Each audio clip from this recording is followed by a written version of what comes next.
Good evening, folks. It's Diamond with the Oppenheimer Ranch Project, bringing you a grand solar minimum update Wednesday, December 26th, day after Christmas, 11 p.m. Mountain Time 2018. You're looking at the most recent GFS model showing Winter Storm Eboni causing havoc across Ontario, Quebec, Minnesota, South Dakota, and New Mexico. Say it ain't soda. You've entered Boom Studios. Keep calm. It's boom time. The tsunami in Indonesia may not be over. Plover. More than 400 people dead in the aftermath of the monster tsunami in Indonesia on Saturday. More destruction may be on the way. The tsunami hit Java and the island of Indonesia on Saturday and caused enough destruction to displace 22,000 people. Oh my goodness. I have no idea what just happened. And move on to that tsunami over in Indonesia. The death toll climbing even higher, more than 400 people dead now, thousands homeless. And now survivors may be at risk for another potential tsunami. So let's go to ABC's Ian Pannell, who's on the ground there in Indonesia. Ian, good morning to you. Yeah, good morning, Dan. Just look at the destruction that was wrought by this huge tsunami that swept through here on Saturday, punching a hole straight into this solid brick-built building. Originally, the Indonesian government said it was just a wave of 3 feet high. But the volcano that spawned it is just out there, and locals say there were 3 distinct waves, the last one they described as a 15-foot monster. This morning, search teams are in a desperate race against time. But it's now 4 days since the tsunami struck. Local pop group 17 performing on the beach when the wave hit. And what began as a major rescue mission is now largely a recovery operation. Over the last 3 days, they alone, just their team on this stretch of coastline, have pulled out 42 bodies from some of the rubble and also from the sea. Over 400 are confirmed dead, but with more than 150 still missing, that's likely to go up. Before there are houses here and there, yeah. So hang on, all this was houses? Yeah, houses. And it's all gone? All gone. 16,000 people have been displaced, with hundreds of homes destroyed. Joaquin had just got home from work when he heard the tsunami roar to shore. What did it sound like? Like a train. Like a train? He told me he grabbed his wife and child and they ran for their lives across the paddy fields. When you saw the buildings, the bodies... I can't see it. You don't want to think about it. He's too traumatized to talk about what he saw when he came back home, with bodies and destruction all around. Meanwhile, the volcano that triggered the tsunami continues to erupt. It has been every single day since June. Well, every now and again we keep seeing lightning and hearing eruptions from the volcano out at sea. The government's warning yet again this morning there could be another tsunami and is telling people to stay 3/4 of a mile away from this coastline. Dan? 3/4 of a mile away from the coastline for safety. Let's talk about North America now. Set up for snow Thursday p.m. through your Friday night. Roads snowy to icy. We're talking Flagstaff through Albuquerque, maybe even into Lubbock, Texas. New Mexico is going to bear the brunt of it, and it's going to have continuous snow patterns over the next 5 to 10 days. Roads may be snow to icy, blowing and drifting snow, especially through the plains of Colorado. We'll get to that. Hazardous travel Thursday p.m. through your Friday night. That's the setup. Winter Storm Eboni through Saturday will dump heavy snow all the way over into Quebec, while we have heavy snows continuing to dump through British Columbia, the entire region, dipping down into Washington State, Oregon, even seeing some heavy totals, northern Utah, and heavy snows in southern Arizona, even into Mexico. Heads up, Eboni. What happened to your Y? Winter Storm Eboni intensifies with an I, spreading heavy snow and wind into parts of the plains and the Midwest. Blizzard conditions likely in the Dakotas Thursday. 5 to 8 inches in Alexandria, Marquette, Waterton. Winter Storm Eboni is intensifying in the plains. Parts of the plains and Midwest will see strong winds and significant snow. Portions of the Dakotas will likely see blizzard conditions Thursday into Friday. Snow may also affect northern New England late this week. It's true. Winter Storm Eboni is intensifying as it tracks through the plains and upper Midwest, where it will lay down an expansive swath of wind-driven snow, 4,000 miles long, all the way to the eastern Maritimes, down into New Mexico. That is a huge band of global warming whiteness. Snow may affect parts of New England late this week. Eboni was named late Monday, December 24th, with the expectation that aerial criteria winter storm warnings for 400,000 square kilometers or more would be met. That might be an understatement. Taos is going to pick up a big hunk in the coming days. A big storm is headed towards northern Utah, and it could make the Mormons' commute a headache. Heads up, Hemp Lucid. Forget about the French hens. On the third day of Christmas, many parts of Utah will likely get a couple of inches of snow. The National Weather Service on Wednesday afternoon announced winter weather advisories for northern and central Utah between the Nevada state line and the Wasatch. From the Idaho border to Richfield, from 5 a.m. to 11 p.m. Thursday. In Salt Lake and Toole Valleys, residents are told to expect snow of 1 to 4, the Wasatch 2 to 4, with as much as 8 in the central mountains, which would be great because you can ski on that. Let's check the totals. There's your Utah warnings and watches, but we should be really focused here on Minneapolis, Bismarck, Rapid City, and North and South Dakota, especially eastern North and South Dakota and Minneapolis. Heads up. Heaviest snow through this strip here through Minnesota. It's looked like a heavy swath here up in northwestern Kansas. Northern Okies not going to be out of the woods either. Heavy snows in northern New Mexico, including the Taos area. Santa Fe, Albuquerque, Las Vegas on the newest model is showing over 18 inches of snow. We'll get to it. Oh, here we are. Could you imagine that? Let's walk you through your Thursday. So by Thursday, there's going to be a rapid development up and into the upper Midwest. Like boom. There's your Thursday night into Friday morning. Heavy snow will develop through Minnesota, eastern South Dakota. That's why I'm here to Shota. And boom! Happy New Year. It's not looking like any snow is going to make it down to Times Square, but we're far out from New Year's. And that Zorro X is now missing on the GFS. But the snowfall totals above Lake Superior are superior. Heads up. We're going to be reporting on this Storm Eboni as it develops major storm system impacting holiday travel through Friday. We'll have many more details for you tomorrow night. Stick with us. A powerful storm will spread heavy snow and gusty winds into much of the central and northern plains, upper Midwest into Thursday. Travel will be hazardous with slick, snow-covered roads, especially in parts of the Dakotas, where there are now blizzard warnings in 1, 2, 3, 4, 5, 6, 7, 8, 9, 10, 11, 12, 29 counties in South Dakota.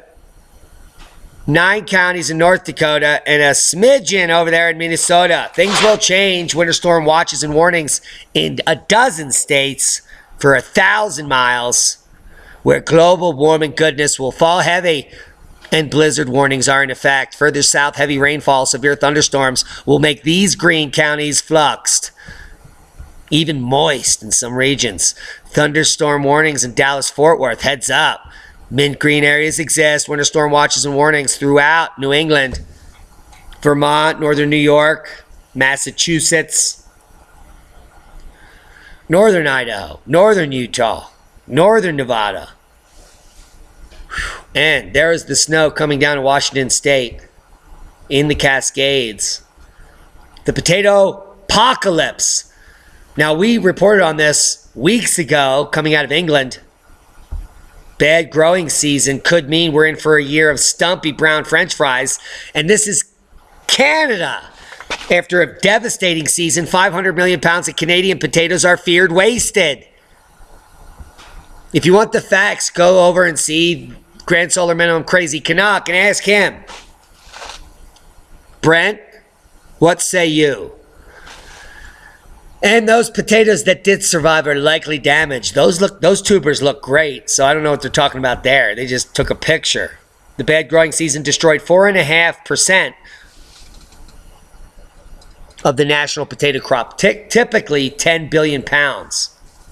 With Prince Edward Island and Manitoba impacted the worst. That's because they were picking up those extreme early heavy snows, extreme late snows,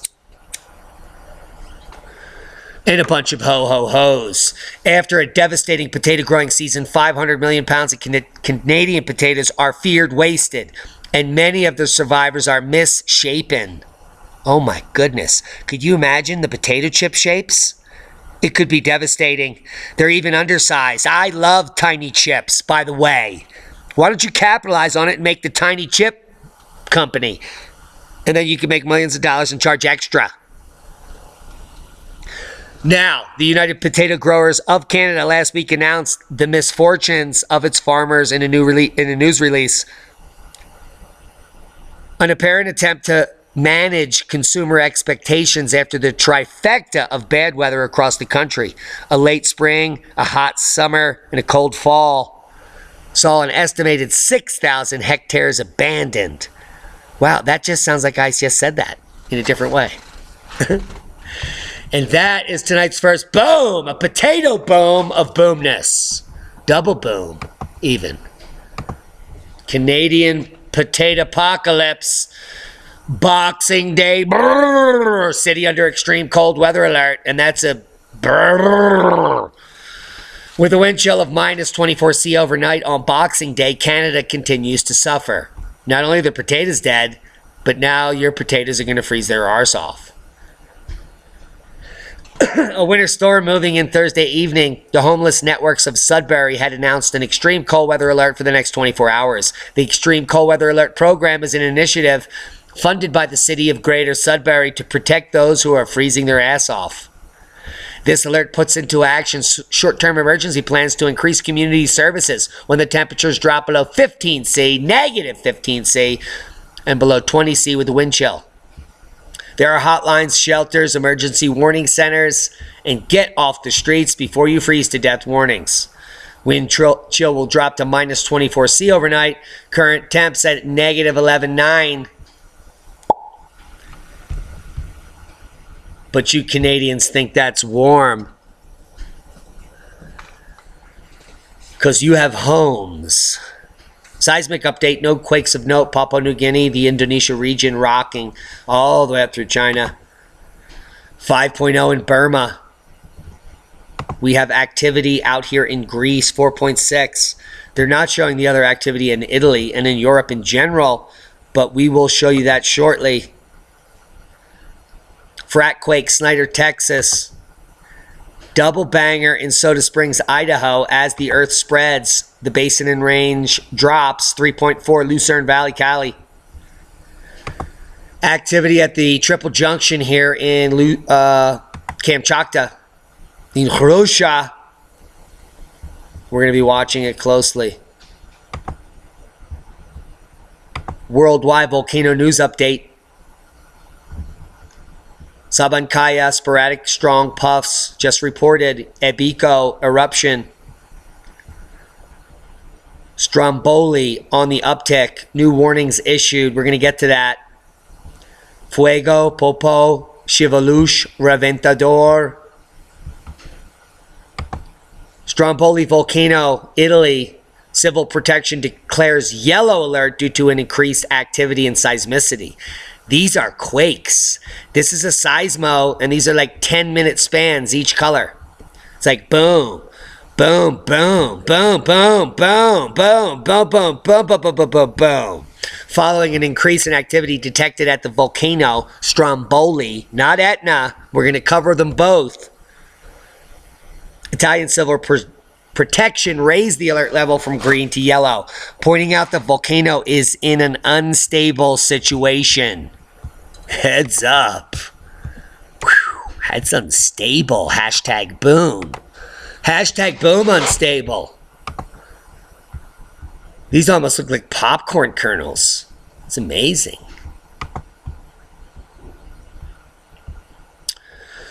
We're coming over here to Roan's Vids.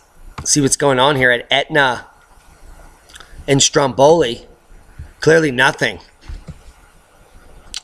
Having problems with the live stream apparently. Oh, we can see some activity at Stromboli here. If we could parse this up. I just don't have the bandwidth. There you can see Stromboli fireworks, and we're still parsing. Let's give this a minute, and I will show you the... This is a thermo of Etna just about an hour ago. You can clearly see a hot... Here's this degree C up here. The live thermo. You can clearly see eruptions still ongoing. And now here we are at the Euro Seismo network, where we have large earthquakes still continuing here on the boot of Italy, and that 4.6 that the USGS is reporting. Not the 3.5 here by the volcanoes, nor the 3.8 here by the Canary Islands. Heads up. I hope we do not have to move over there, folks. These Canary Islands, Gran Canaria, they're very dangerous. And the tsunami that could be produced by them could move to the East Coast. Now, luckily, the tsunami that would happen in here would only kill everyone in Europe and Africa. Thankfully. I'll leave you links to the European Seismic Network. Let's come over here and see if we have any more bandwidth. No, man, we can't even move this. This is crazy.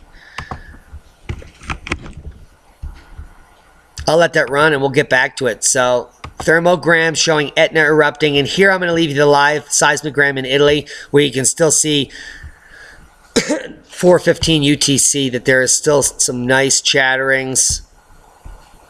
This seismogram runs live, so it's going to come back out here in the next second or two and move across the screen here. So if you're watching the live stream of Stromboli and Etna over here, which you can see is erupting Stromboli now, I would imagine a major outburst in the coming days.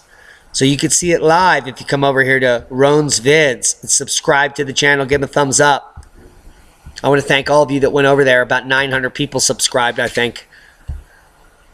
And let's talk about some solutions. Frequent sauna bathing reduces the risk of stroke. Do it. This is coming from the University of Eastern Finland. Frequent sauna bathing is associated with the risk of stroke. It's the infrared heat, folks.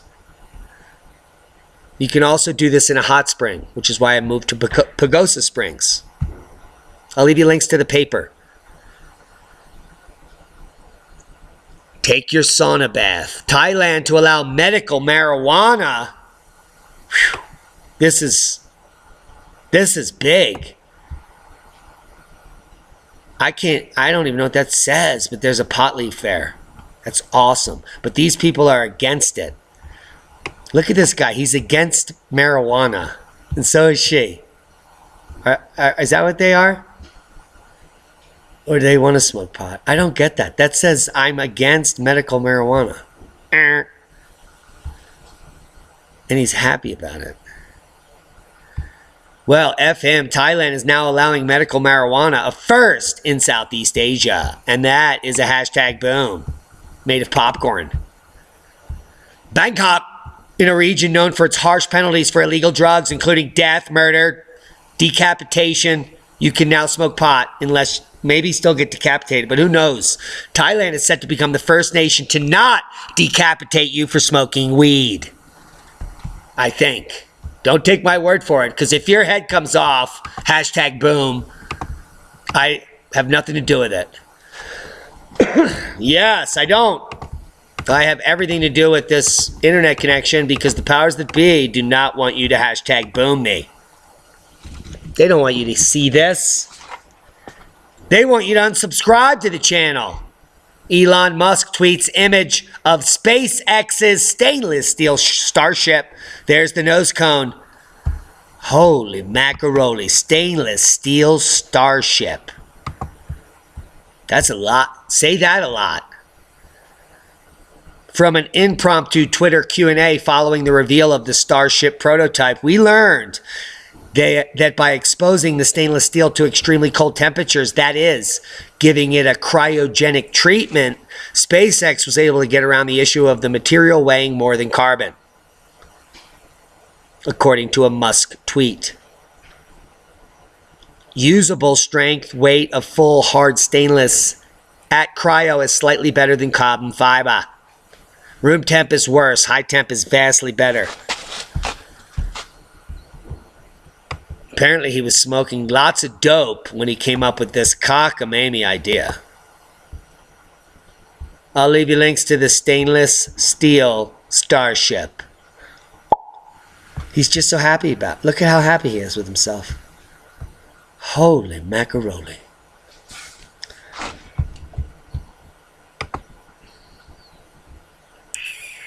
Don't worry, an asteroid twice the size of the Statue of Liberty probably won't hit Earth in 2023.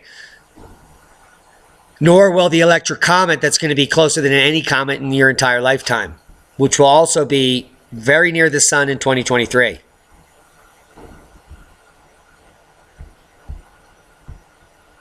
Absolutely insane. There are far more asteroids out there than LF-16, including one that has a 1 in 2,700 chance of hitting us in 2135. This one, named Bennu, is currently being observed by a NASA spacecraft. And evidence of water has recently been detected by the spacecraft, which is not true. They found hydrated minerals. So the minerals on the rock were created where there was water, which does not prove that there is water on the asteroid, because there isn't. The minerals formed when there was water. Now, if that formed on a planet, was blown into space, and is now circling our sun, then the water came from a terrestrial planet, and it's not from the asteroid. So the misinformation continues at an epic rate, where quotes get requoted, whispered down the lane, and soon there'll be a gushing ocean on Bennu. How to watch the super blood wolf moon eclipse in January, the first total lunar eclipse of 2019, also called wolf moon, is expected to be both a super moon and a reddish copper blood moon. And that's a super copper blood moon, hashtag boom, with another side boom. In the Eastern time zone, the total eclipse will be visible from 9:36 p.m. on January 20th to 2:48 a.m. on January 21st, according to Indy Star, with Brian Murphy, director at the Holcomb Observatory and Planetarium and at Butler University. NASA projects the total eclipse duration of 1 hour and 2 minutes. The peak is expected at 12:16 a.m. Eastern Time, January 21st, 10:16 Mountain Time. And that's a hashtag boom. If you want to see it, if you want to go look at it, then go outside and look at it. Primarywater.org. There is no shortage.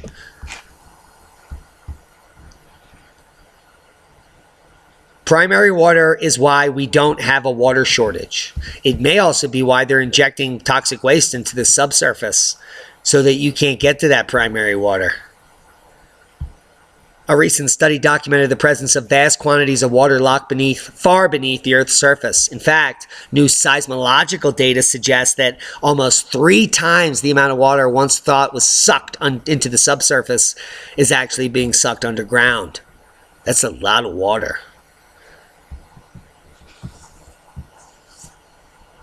That's a very, very large amount of water, in fact, trapped in a really distinct layer in the deep earth, approaching the sort of mass of water that is present in all of the world's oceans. May also be present underneath of all of the world's oceans. If you've ever wondered about water, primarywater.org. If you've ever wondered about CO2, and why you're being taxed for it, Since 1989, red spruce forest growth is up 106% because of it. Yeah. So, because CO2 is increasing, red spruce forest growth up 106%. Yet the powers that be are taxing you for your carbon footprint. I hope you have small feet. A bunch of people have been sending me cockamamie news stories that the Jesuits are responsible for all of modern science. Yeah, I get them all the time. Like white supremacists, there are Jesuit supremacists.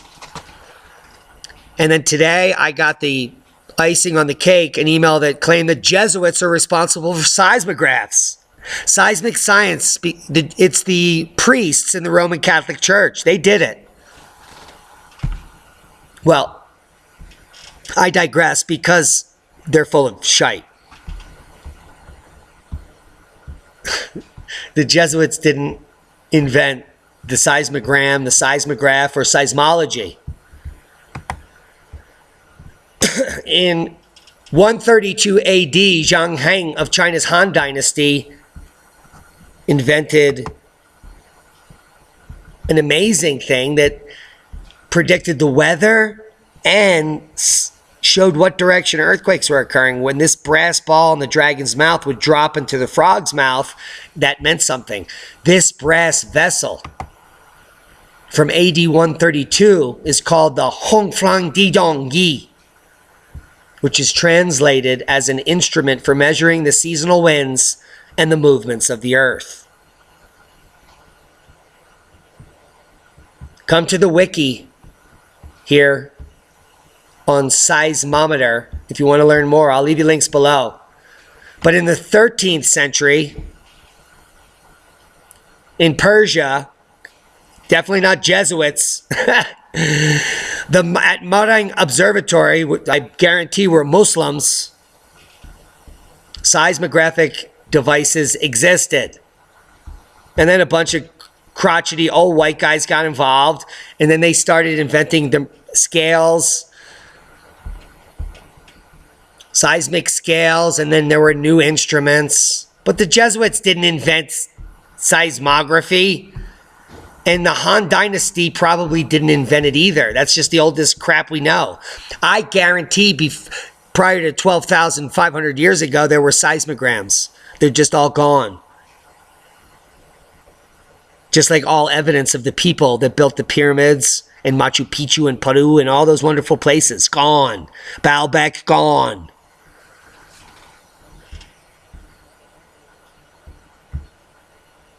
There's no reason that you have to be a groupist. We're all one species, in case you didn't know it. Which means we're all the same species. Can you imagine that? If you want to put yourself in a group, it's because you think you're inferior and you need a group to surround your pathetic ass to support your dumb ideas.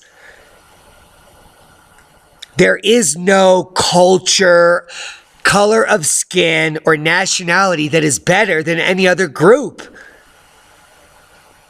And I would love to debate you on that fact.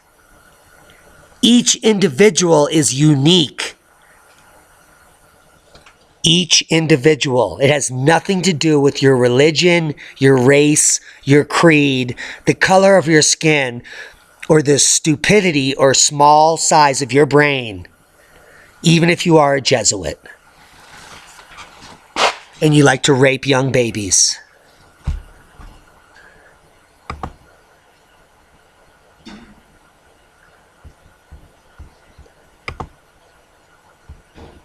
Guys, I hope you got something out of the video. If you don't have anything important to say, don't send it to me. If you're a hateful prick that thinks you're better than someone else, unsubscribe to the channel. You're disgusting.